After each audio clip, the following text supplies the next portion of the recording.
சிறகடிக்க ஆசை upcoming episode. நான் இப்போ தான் புதுசாக வீடியோ போட்டுட்ருக்கேன். வீடியோ பார்க்குறவங்க மறக்காமல் என்னோட சேனல் சப்ஸ்கிரைப் பண்ணுங்கள். பெல் ஐக்கானை கிளிக் பண்ணுங்கள். நீங்கள் பண்ணுற ஒவ்வொரு சப்ஸ்கிரைபுமே பார்த்தீங்கன்னா எனக்கு ரொம்பவே ஹெல்ப்ஃபுல்லாக இருக்கும். மறக்காமல் சப்ஸ்கிரைப் பண்ணுங்கள். மனோஜ் கிட்ட கனகா அம்மா பார்த்தீங்கன்னா, "சாரி மாப்பிள்ள, நானும் கனகாவும் உங்கள ரொம்ப டிஸ்டர்ப் பண்ணுறோம்" அப்படின்னு சொல்கிறாங்க. மனோஜ் பார்த்தீங்கன்னா, "அதெல்லாம் ஒன்றும் இல்லை ஆண்டி, எனக்கு தான் கனகாவை பற்றி தெரியும்ல" அப்படின்னு சொல்கிறாங்க. "சரி வாங்க மாப்பிள்ள உட்காருங்க, எப்படியோ உங்களை பேசி கீசி அவள் ஆட வச்சுட்டா பாருங்க" அப்படின்னு சொல்கிறாங்க. உடனே மனோஜ் பார்த்தீங்கன்னா, "ஆல்ரெடி நான் ஆடி போய் தான் இருக்கேன்" அப்படின்னு சொல்லி ஒரு மாதிரி கோவமாக பேசுகிறாங்க. உடனே அவங்க பார்த்தீங்கன்னா, "ஏன் மாப்பிள்ள என்னாச்சு? டிவோர்ஸ்க்காக நான் கேஷ் கொடுத்ததெல்லாம் கொடுத்து சைன்லாம் வாங்கிட்டீங்களே, என்ன ப்ராப்ளமான்னு" கேட்குறாங்க. உடனே மனோஜ் பார்த்தீங்கன்னா, "அதெல்லாம் ஒன்றும் இல்லை ஆண்டி, டிவோர்ஸ் பேப்பரில் சைன் வாங்கிட்டேன், கேஷ்லாம் குடுத்தாச்சு. அப்புறம் என்ன மாப்பிள?" அப்படின்னு சொல்லி கேட்குறாங்க. "இல்ல ஆன்ட்டி, நான் என்னோட வக்கீல பார்க்க போயிருந்தேன். அவர் தான் சொன்னாரு, உனக்கு டிவோர்ஸ் கிடைக்கிற வரைக்கும் எந்த ஒரு பிரச்சனையும் மாட்டிக்காம இருன்னு சொன்னாரு. இந்த சமயத்தில நீங்க ஃபர்ஸ்ட் நைட்லாம் சொல்றீங்க. அதனால அத கொஞ்சம் தள்ளி வச்சுக்கலாமா?" அப்படின்னு சொல்றாங்க. "என்ன மாப்பிள இப்ப இப்படி சொல்றீங்க? நான் உங்கள நம்பி தானே பணத்த குடுத்தேன். பணத்த வாங்குனதுக்கப்புறம் இந்த மாரி பேசுறீங்களா?" அப்படின்னு சொல்றாங்க. உடனே மனோஜ் பார்த்தீங்கன்னா, "இல்ல ஆன்ட்டி, நானா இத எதுவும் சொல்லல. என்னோட வக்கீல பார்த்தா அவரு தான் சொன்னாரு. இந்த சமயத்தில நீ எந்த பிரச்சனையில மாட்டினாலும் உனக்கு கடைசி வரைக்கும் டிவோர்ஸும் கிடைக்காது. அதுவும் இல்லாம நீ ஜெயிலுக்கு போற நிலைமை வரும்" அப்படின்னு சொன்னாங்க அப்படின்னு சொல்றாங்க. உடனே அவங்களும் யோசிக்கிறாங்க. "என்ன மாப்பிள இப்படிலாம் பேசுறீங்க, இப்படிலாம் சொல்றீங்கன்னு" சொல்றாங்க. "வேற என்ன ஆன்ட்டி பண்றது? நீங்க தான் எனக்காக கொஞ்ச நாள் காத்திருக்கணும். எனக்காக கொஞ்ச நாள் வெயிட் பண்ணுங்க. இந்த பிரச்சனை எல்லாத்தையும் முடிச்சுட்டு நான் கண்டிப்பா உங்க கூட வந்து கனகாவே கெதின்ட்டு நான் இங்கே கூட இருக்கேன்" அப்படின்னு சொல்லி என்னென்னமோ சொல்றாரு. "ஏன் மாப்பிள, அவங்க ஏதாவது பிரச்சனை பண்றாங்களா?" அப்படின்னு சொல்லி கேட்குறாங்க. "அதெல்லாம் ஒண்ணும் இல்ல ஆன்ட்டி. இப்போதைக்கு எந்த பிரச்சனையும் வரல. இருந்தாலும் அஃபிஷியலா இன்னும் நம்மளுக்கு வந்து டிவோர்ஸ் கிடைக்கலல்ல. அதனால நம்ம கொஞ்சம் பொறுமையா தான் இருந்தாகணும்" அப்படின்னு சொல்றாங்க. அதுக்கப்புறம் அவங்களும் யோசிச்சு, "சரி மாப்பிள, ஏதோ சொல்றீங்க. ஆனா உங்கள நம்பி தான் நான் என் பொண்ணையும் குடுத்தேன், என் பணத்தையும் குடுத்தேன். அதனால நீங்க என்னை ஏமாத்த மாட்டீங்கன்னு நம்புறேன்" அப்படின்னு சொல்றாங்க. "அதெல்லாம் கண்டிப்பா ஏமாத்த மாட்டேன் அத்த. கண்டிப்பா நான் கனகா கூட வந்து வாழுவேன். அதுக்கு எனக்கு கொஞ்சம் டைம் மட்டும் குடுங்க. நான் என்னோட எல்லா பிரச்சனையும் முடிச்சுட்டு வரேன்" அப்படின்னு சொல்லி சொல்றாரு. அதுக்கப்புறம் பார்த்தீங்கன்னா, அவங்க சரி அப்படின்ற மாரி சொல்றாங்க. அதுக்கப்புறம் பார்த்தீங்கன்னா, அருண காமிக்கிறாங்க. அருண் பார்த்தீங்கன்னா, அவங்க வீட்டுக்கு போறாரு. வீட்டுக்குள்ள போம்போது பார்த்தீங்கன்னா, முத்து பார்த்தீங்கன்னா, சோஃபால உட்காந்துட்டு இருக்காரு. அருண் உள்ள போய், "சீதா, சீதா, எதுக்கு கண்டவனெல்லாம் உள்ள விட்டுருக்க?" அப்படின்னு சொல்லி ஒரு மாரி கத்துறாரு. உடனே முத்து பார்த்தீங்கன்னா, "நீ எத்தன வாட்டி கத்துனாலும் அவ இங்க வரமாட்டா" அப்படின்னு சொல்றாங்க. "ஏய், எதுக்குடா நீ உள்ள வந்த? என் பொண்டாட்டி எங்கடா?" அப்படின்னு சொல்லி கேட்குறான். "பொண்டாட்டியா? அவலாம் இங்க இல்ல. அவ என் கூட வந்துட்டா" அப்படின்னு சொல்றாங்க. "நான் இருக்கும்போது உன் கூட எதுக்குடா வந்தா? நீ பொண்டாட்டி மாரி நடத்துனா தானே? நீ ஒழுங்கா நடத்தல, அதனால எங்க கூட வந்துட்டா. இப்படி தானடா ஒரு பொண்ண போட்டு அடிப்பாங்க" அப்படின்னு சொல்லி பார்த்தீங்கன்னா, முத்து கோவமா பேசுறாரு. உடனே அருண் பார்த்தீங்கன்னா, "அதெல்லாம் விட்றா, என் பொண்டாட்டி எங்கடா?" அப்படின்னு சொல்றாங்க. "நானும் மீனாவும் எப்பயோ கூட்டு போயிட்டோம்" அப்படின்னு சொல்றாங்க. "அவ அது மாரிலாம் வரமாட்டாளே, என்கிட்ட சொல்லாமலாம் வரமாட்டாளே" அப்படின்னு சொல்லி சொல்றாங்க. "இந்த தைரியத்தில தான்டா ஆடிட்டு இருந்த" அப்படின்னு சொல்லி சொல்றாங்க. உடனே அருண் பார்த்தீங்கன்னா, "ஆஃப்டர் ஆல் டிரைவர் நீ, நான் ஒரு கவர்மெண்ட் எம்ப்ளாயி. நீ என்கிட்ட வந்து எதுக்குடா இந்த மாரிலாம் பேசிட்டு இருக்க? என்னோட குடும்ப விஷயத்தில தலையிடுறதுக்கு நீ யாருடா?" அப்படின்னு சொல்லி கேட்குறாங்க. "சீதா எங்க வீட்டு பொண்ணு. நான் கேட்காம வேற யார்றா கேட்பான்னு" சொல்லிட்டு பார்த்தீங்கன்னா, முத்து சொல்றாங்க. "என் பொண்டாட்டி கூட நான் எவ்வளோ சண்டை போட்டுருக்கேன். ஆனா இதுவரைக்கும் அவ மேல நான் கை வச்சதில்ல. என் கூட தங்கம் மாரி வாழ்றா. தங்கம் மாரி நான் அவள பார்த்துக்கிறேன். ஆனா நீயும் இருக்கியேடா! நாட்ட தான் உன்னால காப்பாத்த முடியல. பொண்டாட்டிய கூடவாடா உன்னால காப்பாத்த முடியல? உன்ன நம்பி உனக்காக போராடி உன்ன கல்யாணம் பண்ணிக்கிட்டாடா அவ. அவள எப்புட்றா உனக்கு அடிக்கிறதுக்கு மனசு வந்தது? உனக்கெல்லாம் மனசாட்சி இருக்குதா இல்லையாடா?" அப்படின்னு சொல்லி பார்த்தீங்கன்னா, முத்து கேட்குறாரு. "டேய், அது என் பொண்டாட்டிடா. நான் அடிப்பேன், எது வேணாலும் பண்ணுவேன். அத கேட்க நீ யார்றா?" அப்படின்னு சொல்லி கேட்குறாங்க. "அவ என் வீட்டு பொண்ணுடா. அவளுக்கு ஏதாவது பிரச்சனைனா நான் வருவேன். அந்த அளவுக்கு அடிச்சு அவ மூஞ்ச காயமாக்கி வச்சிருக்க. உனக்கும் மூஞ்சி இருக்குல்ல, அடிச்சா ரத்தம் வரும்ல" அப்படின்னு சொல்றாரு. "ஏய், என்னடா என் வீட்டுக்கு வந்து என்னையும் மிரட்டுறியா?" அப்படின்னு "உன்னெல்லாம் உட்கார வச்சு பேசுறேன் பார்த்தியா? ஏன் தப்புடா?" அப்படின்னு சொல்லிட்டு பார்த்தீங்கன்னா, முத்துவ அடிக்கிறதுக்கு போறாரு. உடனே முத்து பார்த்தீங்கன்னா, எட்டு உடைச்சிடுறாரு அருண. அருண் போய் அங்க இருக்க சேர்ல விழுறாரு. உடனே அருண் பார்த்தீங்கன்னா, "ஏய், என் மேலயே கைய வைக்கிறியா? என் வீட்டுக்குள்ள வந்துன்னு" சொல்றாங்க. "கைய வைக்கலடா, கால வச்சேன்" அப்படின்னு சொல்லிட்டு அருண் கைய பார்த்தீங்கன்னா, பின்னாடி மடக்கி பார்த்தீங்கன்னா, ஆ ரொம்பவே அடிக்கிற மாரி போறாரு. உடனே அருண் பார்த்தீங்கன்னா, "வலிக்குதுடா, வலிக்குதுடா, விட்றா" அப்படின்னு சொல்றாங்க. "இதே மாரி தான்டா பொம்பளைக்கும் வலிக்கும். ஒரு பொம்பளைய போட்டு அந்த அடி அடிச்சிருக்கியே, அவளுக்கு வலிச்சிருக்காதாடா? உன்னாலயே இந்த வலிய தாங்க முடியலையேன்னு" சொல்லிட்டு அதுக்கப்புறம் பார்த்தீங்கன்னா, விட்டுறாரு கைய. "பெல்ட்ட கழட்டி வச்சிருக்க. உன் வீரத்த பொம்பளைங்க கிட்ட தான் காட்டுவல. இப்ப கழட்டுறா பெல்ட்ட" அப்படின்னு சொல்லி பார்த்தீங்கன்னா, அருண தள்ளி விடுறாரு.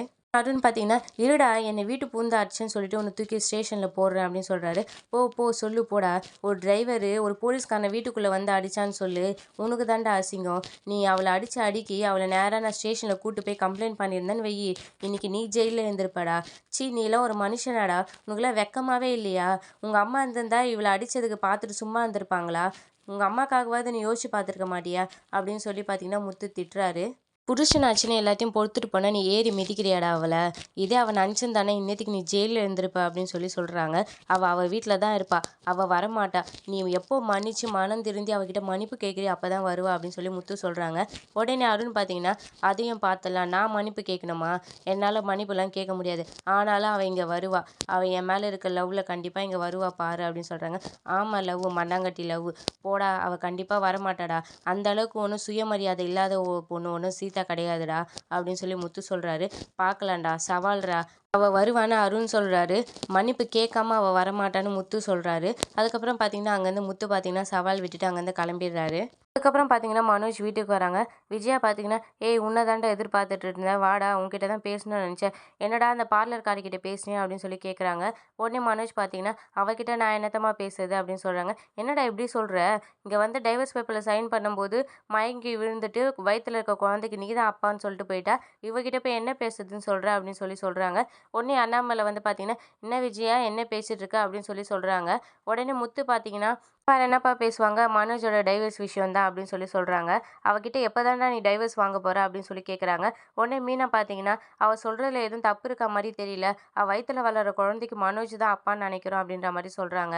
இந்த மாரி விஷயத்துல எந்த ஒரு பொண்ணும் பொய் சொல்ல மாட்டா. ஆனா இவரு தான் ஏதோ பொய் சொல்றாருன்னு நினைக்கிறேன் அப்படின்னு பார்த்தீங்கன்னா, அவங்க சொல்றாங்க. ஸ்ருதியும் பார்த்தீங்கன்னா, மீனா சொல்றது தான் சரின்னு சொல்றாங்க. உடனே முத்து பார்த்தீங்கன்னா, இவன் முழிக்கிற மொழியே சரியில்லப்பா. இவன் மேல தான் தப்பு இருக்கு. இவன் எதையோ மறைக்கிறான் அப்படின்னு சொல்றாங்க.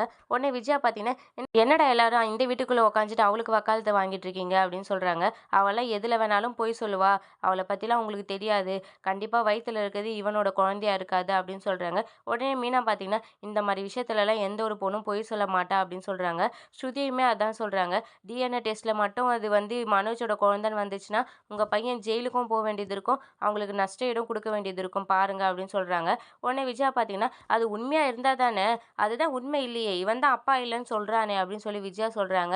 ஆனாலும் முத்து பார்த்தீங்கன்னா, இல்லப்பா இவன் மேல தான் எனக்கு சந்தேகமா இருக்குன்னு சொல்றாங்க. அண்ணாமலையும் பார்த்தீங்கன்னா, எனக்குமே இவன் மேல தான் சந்தேகமா இருக்கு. என்ன நடந்ததுன்னு நம்ம விசாரிக்கணும் அப்படின்னு சொல்றாரு. உடனே மனோஜ் பார்த்தீங்கன்னா, "அப்பா உண்மையாவே அது என் குழந்தலாம் இல்லப்பா. அவ ஏதோ வாய்க்கு வந்தத சொல்லிட்டு போயிட்டாப்பா" அப்படின்னு மனோஜ் சொல்றாரு. ஆனா முத்து பார்த்தீங்கன்னா, "இல்லப்பா இதுக்கு பின்னாடி என்ன இருக்குன்னு நம்ம கண்டுபிடிச்சே ஆகணும்" அப்படின்னு சொல்றாரு. உடனே மனோஜ் பார்த்தீங்கன்னா, "டேய் என் குடும்ப வாழ்க்கையில நீ தலையிடாத. என்னோட விஷயத்தலாம் நான் பார்த்துக்கிறேன். நீ எதுலயும் தலையிடாத" அப்படின்னு சொல்றாரு. "ஏன்டா இன்னும் அவகிட்ட பேசலன்னு?" விஜயா சொல்றாங்க. "ம்மா நான் ஃபோன் பண்ணேம்மா சுவிட்ச் ஆஃப்ன்னு வந்ததும்மா. நேர்ல போய் பார்க்க வேண்டியதானடா" அப்படின்னு சொல்றாங்க. உடனே ஸ்ருதி பார்த்தீங்கன்னா, "நேர்ல போய் பார்த்ததுனால தானே அப்பாவா இருக்காரு" அப்படின்னு சொல்றாங்க. உடனே முத்து எல்லாருமே சிரிக்கிறாங்க. "நீ எப்ப தான்டா அவள போய் பார்த்து பேச போறன்னு?" விஜயா கேட்குறாங்க. "அம்மா அவ ஊர்லயே இல்லன்னு நெனைக்கிறேன்ம்மா" அப்படின்னு சொல்றாங்க. உடனே "பார்த்தீங்களா? அவ ஊர்லயே இல்லையா? இவன் தான் அப்பான்னு சொல்லிட்டு எங்கேயோ ஓடி போயிட்டா போல" அப்படின்னு சொல்றாங்க. அதுக்கப்புறமும் பார்த்தீங்கன்னா, அண்ணாமலை பார்த்தீங்கன்னா, "என்ன ஏதுன்னு தெரியாம பேசாத. நம்ம எல்லாருமே தானே இருந்தோம். எல்லார் எதிர்லயும் தானே அந்த பொண்ணு சொல்லிட்டு போச்சு. எனக்கு என்னமோ இவன் மேல தான் டவுட்டா இருக்கு" அப்படின்னு அண்ணாமலை சொல்றாரு. ரவியுமே பார்த்தீங்கன்னா, மனோஜ் மேல தான் தப்பு சொல்றாரு. "டேய் திரும்ப திரும்ப என் விஷயத்துல தலையிடாதீங்கடா. நான் தான் இல்லன்னு சொல்றேன்ல" அப்படின்னு சொல்றாங்க. முத்து கண்டிப்பா இத நான் கண்டுபிடிச்சே ஆவணும். ஏன்னா இது எங்க அப்பாக்காக நான் செய்யணும் அப்படின்னு சொல்றாரு. இவன் என்ன தப்பு பண்ணாலும் நாளைக்கு அது அப்பாவோட கௌரவத்த தானே பாதிக்கும். அதுக்காகவாவது கண்டுபிடிக்கணும் அப்படின்னு சொல்றாங்க. மீனா பார்த்தீங்கன்னா, சரி அது உங்க குழந்தை இல்லன்னு சொல்றீங்களா? அப்ப ரோகிணி தப்பானவன்னு சொல்றீங்களான்னு கேட்குறாங்க. 2 நிமிஷம் பார்த்தீங்கன்னா, அவர் திரு திருன்னு முழிக்கிறாரு. அதுக்கப்புறம் பார்த்தீங்கன்னா, அதெல்லாம் எனக்கு தெரியாது. அந்த குழந்தைக்கு நான் அப்பா இல்ல அப்படின்னு சொல்றாரு. உடனே மீனா பார்த்தீங்கன்னா, அண்ணாமலை கிட்ட, "மாமா அது உண்மையாவே நம்ம குடும்ப வாரிசா இருந்து, அந்த பொண்ணுக்கு வந்து நம்ம டைவர்ஸ்லாம் குடுத்தோம்னா, நாளைக்கு அந்த பாவமும் பழியும் நம்ம குடும்பத்துக்கு தானே மாமா வந்து விழும்னு" சொல்றாங்க. முத்துவும் பார்த்தீங்கன்னா, "ஆமாப்பா மீனா சொல்றது கரெக்ட்டு தான். அது கடைசியில பாவமா நம்மளுக்கு தானேப்பா வந்து சேரும்னு" சொல்றாங்க. உடனே விஜயா பார்த்தீங்கன்னா, "அவளே ஒரு ஏமாத்துக்காரி. அவளுக்கு என்ன பாவம், புண்ணியம்லாம் நீங்கலாம் பார்த்துட்டு இருக்கீங்க" அப்படின்னு சொல்றாங்க. விஜயா பார்த்தீங்கன்னா, பாவம் புண்ணியம் வந்து சேர்றதுக்கு அவ என்ன பெரிய கண்ணகியா? அப்படின்னு கேட்குறாங்க. உடனே மீனா பார்த்தீங்கன்னா, அத்தை மனசுல உண்மையும் நேர்மையும் இருக்கவங்க எல்லாருமே கண்ணகி தான் அப்படின்னு சொல்றாங்க. உங்ககிட்ட யாரு இந்த விளக்கம்லாம் கேட்டாங்க? அப்படின்னு சொல்றாங்க. ஸ்ருதி பார்த்தீங்கன்னா, நீங்க இதெல்லாம் பேசுறத விட்டுட்டு உங்க பையன்கிட்ட கேளுங்க. அது உண்மையா இருந்தா நாளைக்கு அவர் தான் ஜெயிலுக்கு போணும் அப்படின்னு சொல்றாங்க. அதுக்கப்புறம் பார்த்தீங்கன்னா, முத்து பார்த்தீங்கன்னா, அப்பா நீங்க எதுக்காகவும் கவலைப்படாதீங்கப்பா. என்ன ஆச்சு நான் அவன கண்டுபிடிக்கிறேன் அப்படின்னு சொல்றாங்க. மனோஜ் பார்த்தீங்கன்னா, டேய் திரும்ப திரும்ப சொல்றேன் என் குடும்ப விஷயத்துல தலையிடாதடா அப்படின்னு சொல்றாங்க. டேய் நான் அப்படி தான்டா தலையிடுவேன். எங்க அப்பா கௌரவத்துக்காக நான் என்ன வேணாலும் பண்ணுவேன்டா அப்படின்னு சொல்றாங்க. உடனே மனோஜ் பார்த்தீங்கன்னா, என் விஷயத்த நான் பார்த்துக்கிறேன். யாரும் தலையிட வேணாம். அம்மா ரோகிணி கிட்ட நான் பேசுறேம்மா. நான் பேசிட்டு உங்ககிட்ட சொல்றேம்மான்னு சொல்லிட்டு அங்கேருந்து உடனே போயிடுறாரு. விஜயாவும் எழுந்து போயிடுறாங்க. அண்ணாமலை பார்த்தீங்கன்னா, ஒரு மாரி சோகமா எதையோ யோசிச்சுட்டே இருக்காங்க. அதுக்கப்புறம் என்ன ஆச்சுப்பான்னு முத்து கேட்குறாங்க. இந்த வீட்டுக்கு ஒரு வாரிசு வரணும்னு நினைச்சேன்டா. ஆனா இந்த மாரிலாம் நடக்கும்னு நான் எதிர்பார்க்கல. ரோகிணி அவ வயித்துல வளர குழந்தைக்கு இவன் தான் அப்பான்னு சொல்றான். இவன கேட்டா இல்லன்னு சொல்றான். என்னன்னு ஒண்ணுமே புரியலடா அப்படின்னு சொல்றாங்க. உடனே முத்து, ரவி, ஸ்ருதி எல்லாருமே பார்த்தீங்கன்னா, எனக்கு என்னமோ மனோஜ் மேல தான் டவுட்டா இருக்கு. நாங்க கண்டிப்பா அவனா தான் இருக்கும்னு நெனைக்கிறோம். நாங்க பேசும்போது அவன் முழிச்ச மொழியே சரியில்ல. இது பின்னாடி என்ன இருக்குன்னு நான் கண்டுபிடிக்கிறேன்ப்பான்னு சொல்றாரு. அதுக்கப்புறம் அண்ணாமலையும் அங்கேருந்து போயிடுறாரு. பார்த்தீங்கன்னா, முத்துக்கிட்ட மாமா இத நெனச்சு ரொம்பவே வருத்தப்படுறாரு அப்படின்னு சொல்றாங்க. அதுக்கு என்ன பண்றது? வீட்டுக்கு ஒருத்தன் இந்த மாரி இருக்க தான் செய்றான். இங்க மனோஜ், அங்க அருண் அப்படின்னு சொல்றாங்க. சீதாவ நெனச்சாலும் ரொம்ப கஷ்டமா இருக்குங்க. பாவங்க அப்படின்னு சொல்றாங்க. நான் அவன வீட்ல போய் மிரட்டிட்டு தான் வந்திருக்கேன் அப்படின்னு சொல்றாங்க. ஏங்க அவன ஒரு சிலரெல்லாம் சொல்லிலாம் திருத்த முடியாது. உங்க செயல்ல செஞ்சு காமிச்சா தான் திருந்துவாங்க. இதுக்கு நான் ஒரு வழி வச்சிருக்கேன். நான் நாளைக்கு சீதாவ கொஞ்சம் வெளிய கூட்டு போ வேண்டியது இருக்கு. சீதா கிட்ட கொஞ்சம் பேச வேண்டியது இருக்கு. நான் என்னன்னு உன்கிட்ட அப்புறமா சொல்றேன்னு சொல்லி முத்து சொல்றாரு. அதுக்கப்புறம் பார்த்தீங்கன்னா, சீதாக்கு பார்த்தீங்கன்னா, அருண் கால் பண்றாரு. சீதா அருண் கால் பண்றாங்கன்றதுனால எடுக்காம இருக்காரு. உடனே அவங்க அம்மா வந்து, "யார்ரி?" அப்படின்னு சொல்லி கேட்குறாங்க. அருண் நம்பர பார்த்தோனே அவங்க அம்மா அட்டெண்ட் பண்ணிடுறாங்க. உடனே அவரு சீதா அப்படின்னு சொல்றாரு. "சீதா இல்ல, சீதாவோட அம்மா பேசுறேன். என்ன வேலை பண்ணி வச்சிருக்கீங்க? இந்த மாரி போட்டு என் பொண்ண அடிச்சு வச்சிருக்கீங்களே மாப்ள. உங்களுக்கு கொஞ்சமாவது மனசாட்சி இருக்கா? இந்த மாரி யாராவது அடிப்பாங்களா? நானும் என் வீட்டுக்காரரும் ரொம்ப கஷ்டப்பட்டு பசங்கள வளர்த்தோம். ஆனா இதுவரைக்கும் நாங்க எங்க பசங்கள அடிச்சதே இல்ல. ஆனா இந்த மாரி அடிச்சிருக்கீங்க. உங்க அம்மா இருந்திருந்தா இந்த மாரி அடிக்க விட்டுருப்பாங்களா? இதுக்காக தான் நீங்க லவ் பண்ணி கல்யாணம் பண்ணிக்கிட்டீங்களா? அப்படின்னு சொல்லி அவங்கள கேட்குறாங்க. இதே முத்து மாப்பிள்ளைய எடுத்துக்கோங்க. இதுவரைக்கும் மீனா மேல எவ்வளோ சண்டை சச்சரவு வந்திருக்கு அவங்களுக்குள்ள. இதுவரைக்கும் அவர் என் பொண்ண கை நீட்டி ஒரு நாள் கூட அடிச்சதில்ல. அவரு மனுஷன். நீங்களும் இருக்கீங்களே அப்படின்னு சொல்றாங்க. ஆல்ரெடி முத்துவோட பேச்சு எத்தன தான் சீதா அடி வாங்கின்னு வந்திருப்பாங்க. அவங்க அம்மாவும் இங்க பார்த்தீங்கன்னா, முத்துவ தான் பெருமையா பேசுறாங்க. அப்படியே பார்த்தீங்கன்னா, அவர் ரொம்பவே கடுப்பாவறாரு. அப்படியே இந்த எபிசோட முடிக்கிறாங்க. இனி அடுத்தடுத்து வர விறுவிறுப்புகளும், சுவாரஸ்யங்களும் ஷார்ட் அண்ட் ஸ்வீட்டா தெரிஞ்சுக்க மறக்காம நம்ம சேனல சப்ஸ்கிரைப் பண்ணுங்க. பெல் ஐகான கிளிக் பண்ணுங்க.